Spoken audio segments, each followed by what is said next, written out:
எனக்கு மலேசியாவில் யூடியூப் மூலமாக பழக்கமான ஒரு ஃப்ரெண்டு, கிட்டத்தட்ட ஒரு வருஷமாக பழக்கம். அவனுக்கு நான் 2000 வெள்ளி பண உதவி கைமாத்தா கொடுத்தேன்.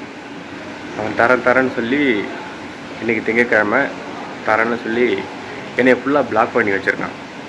இன்ஸ்டாகிராம், டிக்டாக், ஃபேஸ்புக், யூடியூப்லேயுமே அவனோட சேனலில் இப்போ எதுவும் கமெண்ட் பண்ண முடியாத மாதிரி, வாட்ஸ்அப்பில் எல்லாத்துலேயும் என்னை பிளாக் பண்ணி வச்சுட்டு இன்றைக்கி காசு தரேன்னு சொல்லி தரலை. இதுக்கு முன்னாடி 2 நாளில் தரேன்னு சொல்லி தான் வாங்கினான். அப்படியே தள்ளி போட்டு 2 மாதம் கிட்டத்தட்ட ஆயிடுச்சு. ரொம்ப மன உளைச்சலை நான் அனுபவித்தேன். ஏன்னா பழைய கடையில் இருக்கும்போது 600 வெள்ளி திட்டு போச்சு, ஓனர் 500 வெள்ளி தரலை. பழைய கடையில் நான் ஊருக்கு போகும்போது அங்கே ஒரு மாதம் சம்பளத்தில் வந்துட்டு டிக்கெட் காசு போக அதில் ஒரு 850 வெள்ளி போச்சு. விட்டுட்டு ஊருக்கு போனேன். இப்படி காசு நிறைய, அதில் 600 வெள்ளி, இதில் 500 வெள்ளி, அங்கே 850 வெள்ளி, இங்கே 2000 வெள்ளி, இது போல் போகுது. ரொம்ப கஷ்டமாக இருக்குது. நான் நம்பிக்கையில் தான் கொடுத்தேன், ஆனால் அதை வந்துட்டு திரும்ப கொடுக்கலன்னும் போது எனக்கு ரொம்ப கஷ்டமாக இருக்குது. அவங்கள பழி வாங்கணும் அப்படின்னு நான் நினச்சேன் அப்படின்னா 1 மணி நேரம் தான். வாழ்க்கையில் வந்துட்டு மறக்கவே முடியாத மாதிரி அவங்கள என்னால் பழி வாங்க முடியும். நான் என்ன பண்ணுறேன்னு நினைக்க தெரியல. ஒரு வருஷமாக பழகிட்டோம்ல, நாம் அன்பு வச்சது தான். அவங்கள பழி வாங்கிட்டோம் அப்படின்னா நான் என்ன இன்றைக்கி சந்தோஷமாக இருப்பேன். அவங்கள மன்னிச்சு விட்டோம் அப்படின்னா வாழ்நாள் முழுக்க சந்தோஷமாக இருப்பேன். இது வந்துட்டு இங்கே மலேசியாவில் விஜய் வந்துட்டு அந்த ஆடியோ லான்ச்சில் அந்த ஜனநாயகம் அந்த படத்தில் வந்துட்டு அந்த படத்தோட இதுக்காக வந்தார்ல மலேசியாவுக்கு, அப்போ பேசின டைலாக் அது. அதை நான் இப்போ வரத்துக்கு முன்னாடி டிக்டாக்கில் பார்த்துட்டு வந்தேன். மனசே சரியில்லைங்க. 2000 வெள்ளி கிட்டத்தட்ட எல்லாத்துலேயும் பிளாக் பண்ணி வச்சுருக்காங்க. மனசு ஒரு பக்கம். அவங்க என்ன அடிக்கடி கேட்டாங்க, தரலன்னா என்ன பண்ணுவீங்க அப்படின்னு ஒரு டைம் கேட்டான். அவன் சொன்ன டைமில் கொடுக்காம விட்டதுக்கு 2 பேருக்கும் பேச்சுவார்த்தை சண்டையானதுக்கு. 2வது டைம் ஒரு டைம் பிரச்சனை ஆனப்போ என்னன்னு கேட்டான், தர முடியாது என்ன பண்ணுவீங்க அப்படின்னு கேட்டான். இப்போ நான் அவனை எதுவுமே பண்ணல அப்படின்னா என்னால் எதுவுமே பண்ண முடியாது அப்படின்னு நினச்சிக்கிட்டு இருப்பானோ அப்படின்னு ஒரு மாதிரி ஈகோ ட்ரிகர் ஆகுதுங்க. என்னால் பண்ண முடியும், வழிவாங்க முடியும். வாழ்க்கையில் மறக்கவே முடியாத மாதிரி பண்ண முடியும். ஆனால் நான் என்ன பண்ணுறதுன்னு நினைக்க தெரியல. பழகிட்டோம்ல, நம்ம ஒன்றும் வந்துட்டு தரந்தாண்டவங்க கிடையாது. நம்ம மனதளவில் உயர்ந்தவங்க. என்ன ரொம்ப கஷ்டமாக இருக்குது எனக்கு. 2000 வெள்ளி என்ன இப்படி வந்துட்டு ரொம்ப நாளாக தள்ளி போட்டு பயங்கரமான மன உளைச்சலில் நான் இருக்கிறேன். நண்பர்களே, உங்கள்கிட்ட சொல்லணும் அப்படின்னு தோணுச்சு. எனக்கு சில பேர் கமெண்ட்ஸ் பண்ணீங்க, காசெல்லாம் பத்திரமா வச்சுக்கிங்க அப்படின்னு சொல்லி. அந்த 600 வெள்ளி திட்டு போச்சு இல்லை, அதுலேருந்து நீங்களாம் எனக்கு கமெண்ட் பண்ணது என் மனசில் பட்டுச்சு. சரி உங்கள்கிட்ட ஷேர் பண்ணலாம் அப்படின்னு சொல்லி. ரொம்ப கஷ்டமாக இருக்குது எனக்கு. தினம் அவங்க இந்த தேதியில் தரேன்னு சொல்லிட்டு அப்படி தள்ளி போடும்போது ரொம்ப மன உளைச்சலாக இருக்குது. இன்னும் யாருக்கும் நான் காசு கொடுக்க போகிறதும் இல்லை, யார்ட்டையும் நான் கேட்க போகிறதும் இல்லை. இது வரைக்கும் நான் யார்ட்டையும் காசு கேட்க மாட்டேன், கடன் கேட்க மாட்டேன். சின்ன வயசுலேருந்தே அப்படி தான். சரி ஓகே, உங்கள்கிட்ட ஷேர் பண்ணணும்னு தோணுச்சு, ஷேர் பண்ணேன். பார்ப்போம். மேலே இருக்கிற ஒருத்தன் பார்த்துக்கிட்டு தான் இருக்கிறான். இந்த பண காசு எல்லாம் சும்மா மனசு தான், கடவுள் பார்த்துப்பார். ஓகே நண்பர்களே, இந்த நாள் ஆரம்பிச்சிருச்சு. இன்னும் 3 நிமிஷத்தில் வேலை ஆரம்பிச்சிடும். ஓகே, உங்கள்கிட்ட ஷேர் பண்ணது கொஞ்சம் மனசு லேசாக இருக்குது. என்னை சப்போர்ட் பண்ணக்கூடிய சில பேர் இருக்கீங்க, ஒரு 5 பேர். யார் என்னென்னு தெரியாமல் என் சேனலுக்கு என்னை சப்ஸ்கிரைப் பண்ணி என்னை தொடர்ந்து சப்போர்ட் பண்ணிட்டு வரீங்க. உங்களுக்கெல்லாம் நான் ரொம்ப நன்றி கடன் பட்டிருக்கேன். ரொம்ப சந்தோஷம், ரொம்ப மோட்டிவேஷனாக இருக்குது நீங்கள் என்னை தொடர்ந்து என்னோடய வீடியோஸ் பார்க்குறது. யாருன்னே தெரியாதவங்களுக்கு ஒரு 5 பேருக்கு என்னோடய வீடியோ பிடிச்சிருக்கு அப்படின்னு. தேங்க்ஸுங்க. நான் நல்ல விஷயந்தான் பண்ணுறேன், ஆனால் சப்போர்ட் குறைவாக இருக்குது. கண்டிப்பாக நான் ஜெயிப்பேன், சப்போர்ட் பண்ணுங்கள். இப்போ சாப்பிட்றேன் நண்பர்களே. எனக்கு மலேசியாவில் எனக்குன்னு ஒரு ஃப்ரெண்ட்ஷிப் இருக்குது, எனக்குன்னு ஒரு ஃபேமிலிஸ் இருக்குது அப்படின்னு நான் நினச்சேன். அங்கே போய் அந்த பையன் வீட்டுக்கு போய் நான் எங்கள் அம்மா அப்பாக்கெல்லாம் வீடியோ கால் பண்ணி அவங்களுக்கெல்லாம் காமிச்சு பேசியிருக்கேன். அவங்கள ஒரு ஃபேமிலி மாதிரி நான் நினச்சேன். அவங்களால காசு கொடுக்க முடியலையா என்னன்னு எனக்கு தெரியல. அதை வந்துட்டு அவங்களுக்கு தெரியும் அதை என்கிட்ட சொன்னால் நான் அக்செப்ட் பண்ணுவேனா மாட்டேனான்னு. ஆனால் ஒரு திமிரு பேச்சா பேசி காசு கொடுக்க முடியாது என்ன பண்ணுவேன் அப்படி இப்படிலாம் பேசி ரொம்ப ஹர்ட் பண்ணிட்டாங்க. அவங்க காசுக்காக தான் என் கூட பழகிருக்காங்களா அப்படின்னு தெரியல. அவங்க இப்போ பேசுனது வச்சது, இப்போ என்னை வந்துட்டு பிளாக் பண்ணி இருக்கிற விதம், அதுக்கு முன்னாடி அவங்க நடந்துக்கிட்ட விதம், இந்த காசு வாங்கின அடுத்த நிமிஷத்துலேருந்து அவங்க நடந்துக்கிட்ட அவங்களோட ஆட்டிடியூட், இதெல்லாம் வச்சு பார்க்கும்போது எனக்கு கொஞ்சம் சந்தேகமாக இருக்குது. அவங்க காசுக்காக தான் என் கூட பழகினாங்க அப்படின்னா தெரியாது. அப்படி அதுக்காக தான் பழகியிருக்காங்க அப்படின்னா மேலே இருக்கிறவன் பார்த்துப்பான்.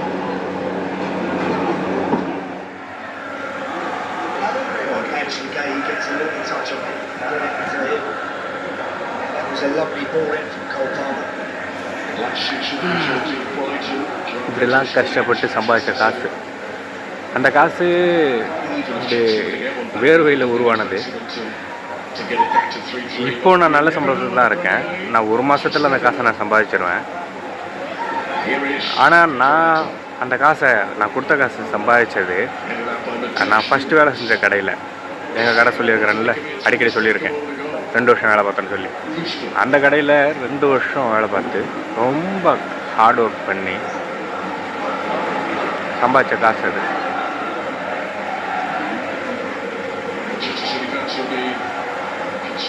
அதில் தான் கடைசி ஒரு மாதம் வேஸ்ட்டாக போச்சு. நான் ஊருக்கு போகிற டைமில் கடைசி நேரத்தில் டிக்கெட் போட்டாங்க, விலை அதிகமாக போச்சு.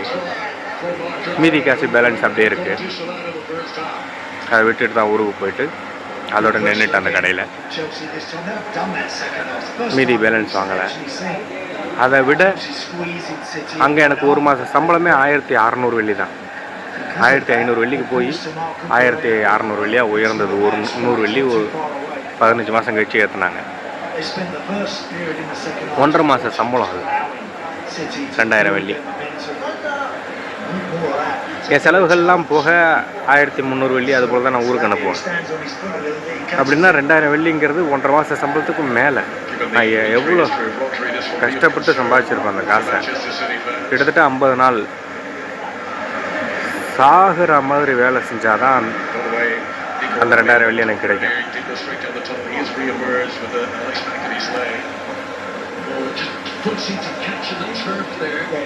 எவ்வளோ கஷ்டப்படணும் அப்படின்னு எனக்கு தான் தெரியும். இப்போ நான் அதை ஒரு மாதத்தில் சம்பாதிச்சிருவேன். ஆனால் அந்த நான் கொடுத்த அந்த காசை 50 நாள் நான் கஷ்டப்பட்டால் தான் சம்பாதிக்க முடியும். இப்போ நான் படுற கஷ்டத்தை விட ரொம்ப டபுள் மடங்கு. இப்போவுமே கரெக்டாக இந்த இடத்துல வலிக்குது நடக்கும்போது. இதுக்கு மேலே காலை அப்படி மடக்க முடியல. இந்த கையை இறுக்கி மூட முடியல. நான் சொல்லியிருக்கிறேன்ல, இந்த கை வந்துட்டு கோரிங் ஒரு கரண்டி தான் மொத்த கடை. இந்த மொத்த கடைக்கு நான் ஒரு ஆள் தான் மாஸ்டர். சுனாமி மாதிரி கூட்டம் அள்ளும். இந்த கையிலே ஒரு கரண்ட்லேயே கோரிங் போட்டு கையை இறுக்கி மூட முடியல, நீட்ட முடியல. உடம்புல தெம்பு இல்லை, சத்து இல்லை. இந்த காசு நான் இழக்கலை. இந்த காசுனால அவங்க தான் என்ன இழந்துட்டாங்க. அவங்க இன்னும் 2 லட்சம் வெள்ளி கூட அவங்களால சம்பாதிக்க முடியும். ஆனால் இன்னும் எத்தனை லட்சம் வெள்ளியை கொடுத்தாலும் என்ன அவங்களால சம்பாதிக்க முடியாது. நான் அதை விட ரொம்ப உயர்ந்தவன். அந்த 2000 வெள்ளியை விட ரொம்ப உயர்ந்தவன். அது அவங்களுக்கு தெரியாமல் போச்சு. அவங்களால கொடுக்க முடியாத சுச்சுவேஷனாக இருக்கலாம். ஆனால் அதை சொல்லக்கூடிய விதம் அப்படின்னு ஒன்று இருக்குது. அவங்க ரொம்ப ஹர்ட் பண்ணிட்டாங்க. ரொம்ப வந்துட்டு நான் நம்பி ஒரு வருஷமாக நல்ல முறையில் பேசி பழகி எனக்குன்னு ஒரு ஃபேமிலி இருக்குது, நமக்கு ஒன்று அப்படின்னா நம்மளுக்கு சப்போர்ட் பண்ணுறதுக்கு ஆள் இருக்குது, நம்மளை வந்துட்டு கேர் பண்ணுறதுக்கு இந்த வெளிநாட்டில் நமக்குன்னு ஒரு ஃபேமிலி இருக்குது அப்படிலாம் நினச்சேன்.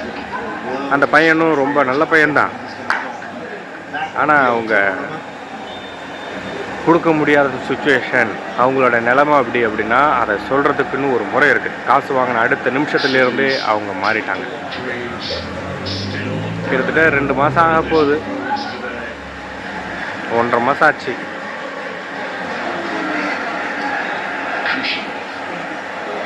ஒன்றரை மாதத்தை தாண்டிடுச்சு. 2 நாளில் தரேன்னு சொல்லி வாங்கின காசு சுத்தமாக பிளாக் பண்ணிட்டு போயிட்டாங்க. இன்றைக்கி தரவை சொல்லியிருந்தாங்க, நேற்றுக்கே எல்லா இடத்துலையும் என்னை பிளாக் பண்ணிட்டாங்க. ஏற்கனவே எல்லாத்தையும் பிளாக் பண்ணியிருந்தாங்க, வாட்ஸ்அப்பில் மட்டும் வச்சுருந்தாங்க. வாட்ஸ்அப்பில் பிளாக் பண்ணிட்டாங்க சொல்லாமல் கொள்ளாமல். இவனால் என்ன பண்ண முடியும் அப்படின்னு நினச்சிட்டாங்க. என்னால் என்ன பண்ண முடியும்னு அவங்களுக்கு நல்லாவே தெரியும். ஆனாலும் ஒரு குருட்டுத்தனமான நம்பிக்கை என் மேலே. நான் அப்படி பண்ண மாட்டேன், அவங்க லைஃப்பை வந்துட்டு ஸ்பாயில் பண்ணிட மாட்டேன் அப்படி சொல்லி என் மேலே நம்பிக்கை. இவன் ஒரு இழிச்ச வாயன் அப்படின்னு.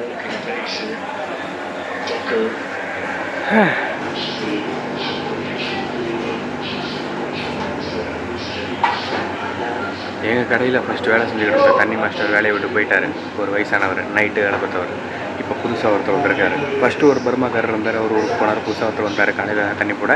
இப்போ நைட்டு ஒருத்தர் போட்டுக்கிட்டு இருந்தவர் போயிட்டார். புதுசாக ஒருத்தர் வந்திருக்கிறாரு. ரொட்டி கல்ல தீட்டிட்டு வந்து உட்காந்துருக்கேன். ரசிக்குது சாப்பிடணும். அப்பப்போ சில மாதிரி அப்படியே உட்காந்துக்கிறேன். பல நினைவுகள். ஒரு வருஷம் பழக்கம் இல்லையா, செத்துருச்சு இல்லையா அந்த பழக்கம். அந்த பழக்கம் இனிமேல் என்றைக்குமே உயிர் வராது. அது கொஞ்சம் ஒரு மாதிரி ஃபீலிங்காக இருக்குது. அப்படியே அப்பப்போ சில மாதிரி அப்படியே ஆள் மட்டும் தான் இங்கே இருக்கேன். சிந்தனை பூரா இங்கேயே போயிடுது. நல்லவங்க தான். சில நேரங்களில் அவங்க கேட்டது உண்டு. என்ன அந்த பையன் வேறு விஷயத்துக்கு பேசுகிற மாதிரி உங்களை யாராவது வந்துட்டு கத்தி எடுத்துகிட்டு வந்து குத்திட்டாங்கன்னா என்ன பண்ணுவீங்க சந்தோஷ் அப்படின்னு கேட்டான். காசு கொடுக்க முடியாது என்ன பண்ணுவீங்க அப்படின்னு கேட்டான். கம்ப்ளைண்ட்லாம் பண்ண மாட்டோம், வேறு மாதிரி பண்ணிடுவோம் அப்படின்னு சொன்னான். அது என்னை பற்றி அம்மாவுக்கும் தெரியாது, உங்களுக்கும் தெரியாது, யாருக்கும் தெரியாது, நான் வேறு மாதிரி பண்ணிடுவேன் அப்படின்னு சொன்னேன்.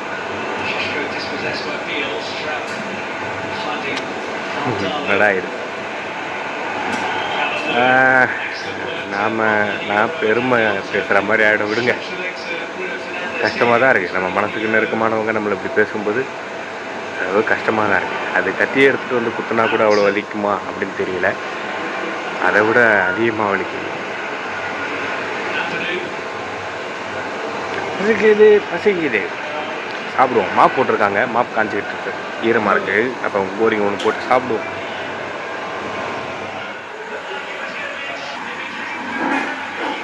சாப்பிட போகிறோம்.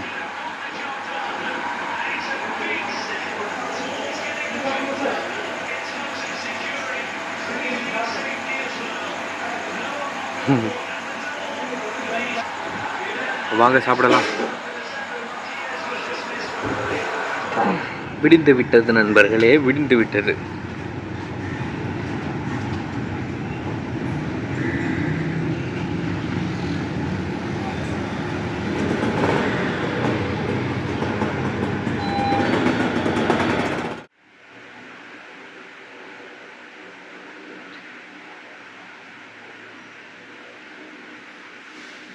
இந்த நாளோட கடைசி தருணத்துக்கு நாம் வந்துட்டோம். இனிய தமிழ் புத்தாண்டு நல்வாழ்த்துக்கள் எல்லாருக்கும்.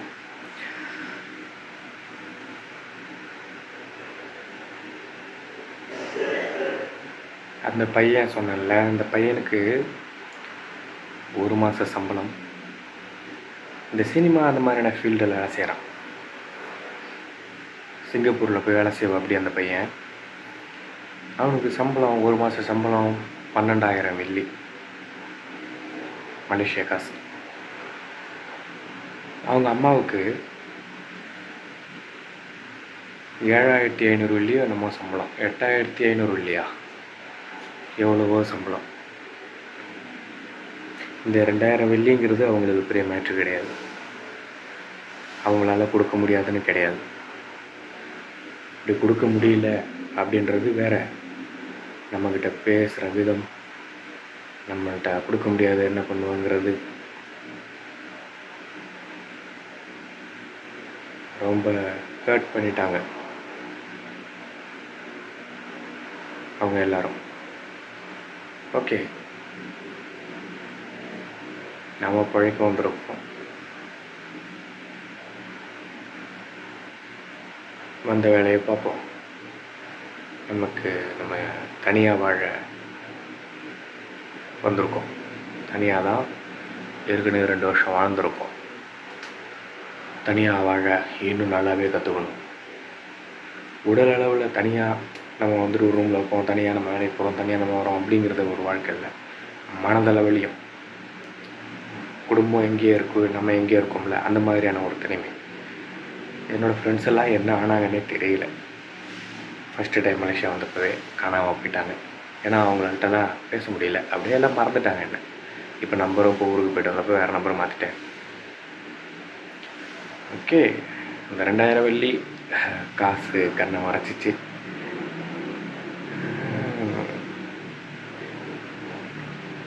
அந்த 2000 வெள்ளினால் விலை மதிக்க முடியாத என்ன இழந்துட்டாங்க அவங்க. ஓகே, பார்த்துக்கலாம். ஒரு நாள் ஃபீல் பண்ணுவாங்க என்ன நினச்சி.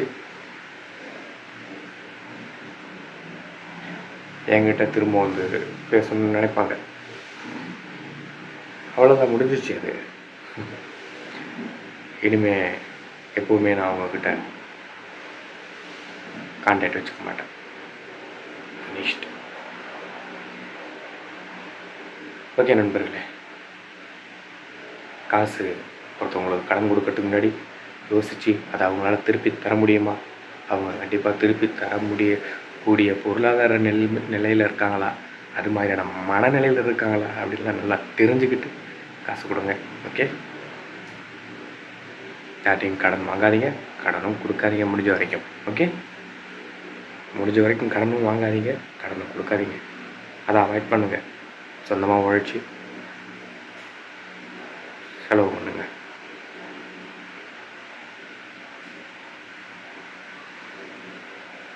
நான் வேறு எதுவும் சொல்கிறதுக்கு இல்லை.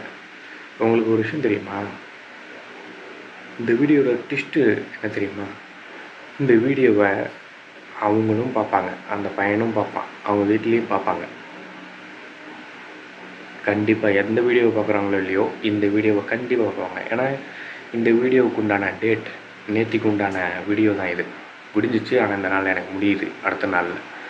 ஓகே, இந்த வீடியோவை, இந்த நாளுக்கு உண்டான வீடியோவை கண்டிப்பாக அவங்க தேடி கண்டுபிடிச்சி பார்ப்பாங்க.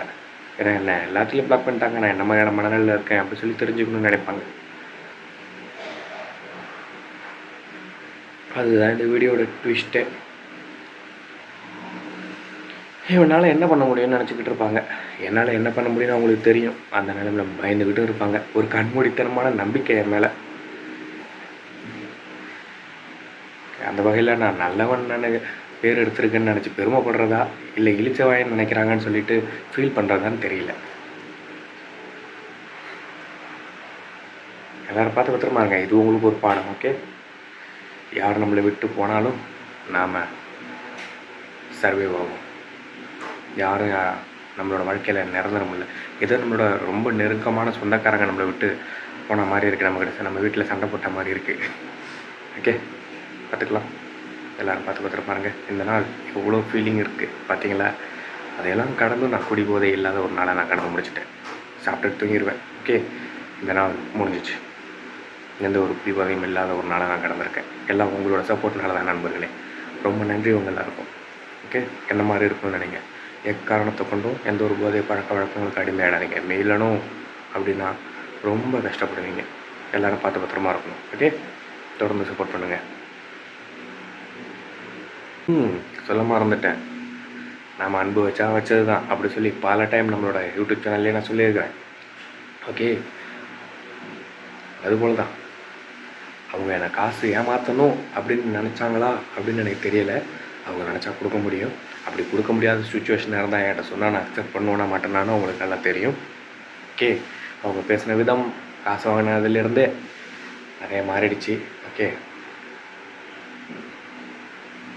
சம்திங் ராங்காக தான் இருக்குது. அவங்கள நான் இந்த நாளோட என் மனசை ஹர்ட் பண்ண அவங்கள நான் மன்னிக்கிறேன். நான் எவ்வளவு வறுமையில் இருக்கிறேன் அப்படின்னு அவங்களுக்கு நல்லா தெரியும். எங்கள் குடும்ப சுச்சுவேஷன் எல்லாமே தெரியும். ஓகே, என்னோடய சுச்சுவேஷன் எல்லாமே அவங்களுக்கு தெரியும். நான் எவ்வளோ ஹார்ட் ஒர்க் பண்ணுறேன், எவ்வளோ கஷ்டப்படுறோம் நாங்கள் அப்படிலாம் தெரியும் அவங்களுக்கு. அதையும் மீறி அந்த 2000 வெள்ளி தான் அவங்கள வந்துட்டு அவங்கள நான் மன்னிக்கிறேன். இனிமேல் நான் அவங்க கூட திரும்ப எப்போ வந்தாலும் அவங்கள தான், அவங்கக்கிட்ட நான் பேச போகிறது கிடையாது. அந்த ஃபேமிலி கூட அவங்கள பற்றி நான் நினைக்க போகிறதும் கிடையாது. அவங்கள பற்றி நான் இது போல் காசை ஏமாற்றிட்டாங்கன்னு சொல்லி பேச போகிறதும் கிடையாது. அவங்கள நான் பழி வாங்க போகிறதும் கிடையாது. அவங்கள நான் மன்னிக்கிறேன். கர்மா, கடவுள், அவ்வளோதான். ஏன் அப்படி பண்ணாங்கன்னு எனக்கு தெரியல. பண்ணிட்டாங்க, மன்னிக்கிறேன். என் மனசு கஷ்டப்பட்டுச்சு அதுக்காக. ஓகே, காசு கண்ணை மறைச்சிச்சா எடனோ பார்த்துக்கலாம். நம்மளால் முடியாத என்ன இருக்குது, சம்பாதிச்சுக்கலாம்.